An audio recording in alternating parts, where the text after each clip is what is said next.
지금 우리는 바울의 제3차 전도 여행을 살펴보고 있습니다. 이 3차 전도 여행은 그 전에 1차, 2차 전도 여행과는 달리 약 3년 동안 에베소에만 머물면서 두란노서원을 중심으로 말씀을 강론하는 사역이었다는 것입니다. 그리고 또 하나의 특징이 오늘 11절에 나오는데요. 하나님이 바울의 손으로 놀라운 능력을 행하게 하시니 이것입니다. 에베소에서 바울은 놀라운 능력을 많이 행했습니다.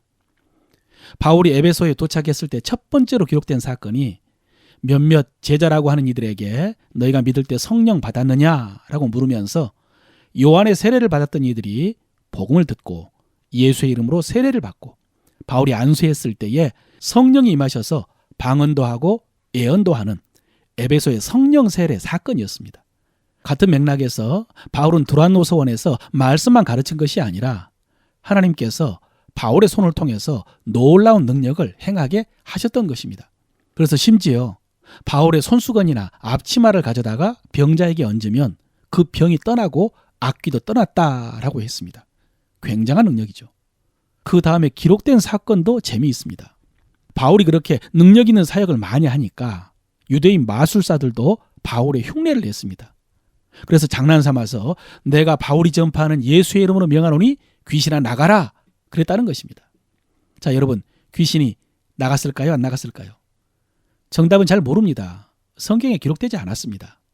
그런데 이렇게 바울의 흉내를 낸 사람 중에 유대인의 제사장 스게와의 7 아들들도 있었습니다.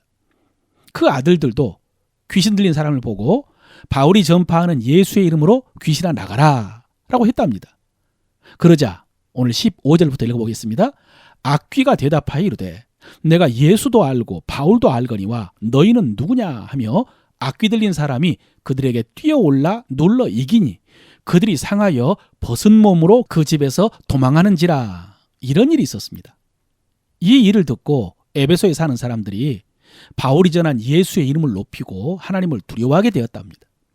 그리고 믿는 성도들은 자기의 죄를 자복하고 또 마술을 행했던 사람들은 사람들 앞에서 마술책을 불사르고 죽게 돌아왔습니다. 여러분, 방금 그 말씀을 듣고 여러분 어떤 생각하셨습니까? 방금 본문에 귀신 이야기가 나왔는데요. 듣는 동안 혹시 두려운 생각을 하신 분 계십니까? 귀신 들린 사람이 나에게도 나는 네가 지난 여름에 한 일을 다 알고 있다 라고 하면서 달려들면 어떡하나? 내 과거를 드러내면 어떡하나? 걱정되는 분 계십니까? 그런데 여러분, 여러분이 정말로 예수 그리스도를 영접한 하나님의 자녀라면 두려워하지 마십시오. 그런 두려움에서 벗어나십시오. 여러분, 사실 귀신에게 있어서 귀신이 내 목에 피를 빨아먹을까 두려운 것은 아니지 않습니까? 귀신이 내 죄를 알까 봐 그리고 내 죄를 드러낼까 봐 두려운 것 아니겠습니까? 그러나 성경은 분명하게 말씀하십니다. 이제 그리스도 예수 안에 있는 자에게는 결코 정죄함이 없느니라. 누가 능히 하나님께서 택하신 자를 고발하리요? 의롭다 하시는 이는 하나님이시니. 누가 정죄하리요? 죽으실 뿐 아니라 다시 살아나신 이는 그리스도 예수시니. 그렇습니다, 여러분. 결코 정죄함 없습니다. 누가 정죄하겠습니까? 하나님께서 의롭다 하셨는데, 그리스도께서 속량하셨는데, 이 말씀을 믿고 담대하시기를 바랍니다. 대신 여러분, 오히려 우리가 마귀를 대적해야 됩니다. 야고보서 4장 7절이죠. 그런즉 너희는 하나님께 복종할지어다. 마귀를 대적하라. 그리하면 너희를 피하리라. 그렇습니다, 여러분. 우리는 마귀가 성도를 두려워한다는 사실을 알아야 됩니다. 대적하면 마귀가 우리를 피하게 되어 있습니다. 제가 군인이었을 때 그때 헌병이 그렇게 무서웠습니다. 길거리에서 헬멧 깊이 눌러쓴 헌병의 모습만 봐도 가슴이 철렁하고 자리에서 피했습니다. 여러분, 헌병도 이것을 알고 있습니다. 자기가 아무리 계급이 2등병이라도 상대방이 아무리 군생활을 오래 하고 태권도 유단자인 병장이라도 일반 병들은 자기를 무서워한다는 사실을 헌병은 알고 있습니다. 그래서 그렇게 병들 앞에서 당당한 것입니다. 여러분, 우리도 알아야 됩니다. 마귀는 성도를 무서워합니다. 그런데 제가 군에서 전역한 다음에 그때는 헌병을 보아도 하나도 무섭지 않습니다. 오히려 불쌍했습니다. 그런데 이제는 운전하다가 교통경찰을 보면 그렇게 움찔합니다. 여러분, 왜 운전할 때 교통경찰을 보면 움찔합니까? 교통경찰에게는 저의 운전을 단속하고 지도할 권한이 있기 때문이죠. 딱지를 뗄 수 있기 때문이죠. 그런데 여러분, 그런 권세가 하나님의 자녀들인 우리에게 있다고 하십니다. 요한복음 1장 12절입니다. 영접하는 자, 곧 그 이름을 믿는 자들에게는 하나님의 자녀가 되는 권세를 주셨으니, 이 권세가 헬라어로 엑수시아라고 했죠. 법과 정부에서 허락한 합법적인 명령권, 통제권이라는 말입니다. 여러분, 하나님의 자녀가 누구에게 명령할 권세가 있을까요? 지나가는 사람에게? 불신자들에게? 하나님에게? 아닙니다. 그분들에게는 사랑하고 섬기고 부탁하고 사정하고 기도해야 되죠. 정답은 악한 영들에게입니다. 하나님의 자녀들은 악한 영들에게, 귀신에게 명령하고 통제할 권세가 있습니다. 엑수시아죠. 물론 여러분, 이것이 우리의 능력은 아닙니다. 하나님의 자녀이기 때문에 우리에게 부여된 영적으로 법적인 권세입니다. 예수 그리스도께서 십자가에서 마귀의 권세를 이기셨기 때문에 가능한 일입니다.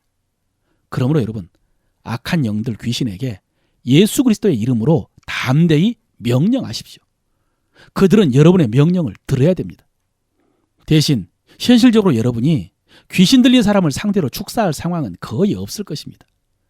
오히려 현실적으로 우리는 우리 마음을 들락거리는 악한 영들을 대적해야 됩니다. 여러분, 우리가 하나님의 자녀이고 성령님이 우리 안에 계시지만 어떤 순간 악한 영이 우리의 마음의 틈으로 들어옵니다. 그래서 우리의 마음을 충동하고 유혹합니다.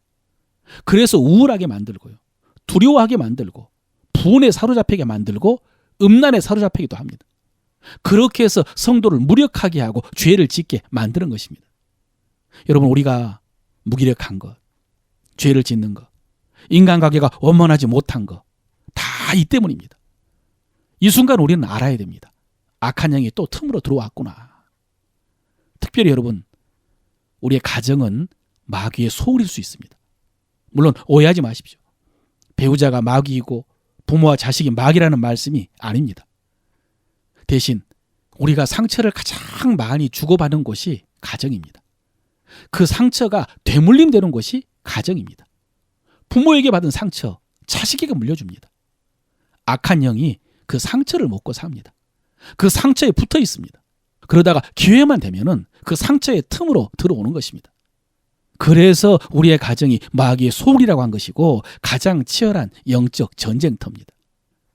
여러분, 일단 내 마음에서 전쟁이 일어나고요, 내가 악한 영에게 사로잡히면 가족들에게 상처를 줍니다. 어떤 때는 가족들이 나를 충동해서 내가 악한 영에게 사로잡히게 합니다. 그렇게 해서 서로 상처를 주고받으면서 고통당하며 사는 곳이 가정입니다. 어떻게 해야 될까요? 마귀를 대적하라고 했죠. 예수 그리스도의 이름으로. 예수의 이름으로 명령하노니 나를 우울하게 하는 영은 물러갈지어다. 나를 충동하여 분노하게 하는 영은 그리스도 예수의 이름 앞에서 물러갈지어다. 자녀들에게 역사하는 중독의 영은 물러갈지어다. 거역의 영은 저주를 받을지어다. 이렇게 담대하게 예수의 이름으로 대적해야 됩니다. 이것이 영적 싸움의 원리이고 싸움의 기술입니다. 반드시 해보십시오. 대신 자신을 향하여 축사할 때는 큰 소리로 담대하게 하시고요, 다른 사람 속에서 역사하는 악한 영들을 향해서는 속으로 하십시오. 속으로 해도 됩니다. 면전에 대놓고 말하면 오히려 문제가 생깁니다. 진짜 달려들지도 모릅니다. 사랑하는 성도 여러분, 하나님의 자녀들은 사람들하고 싸워서는 못 이겨도 악한 영, 귀신하고 싸우면 이깁니다. 귀신은 우리 말을 듣습니다.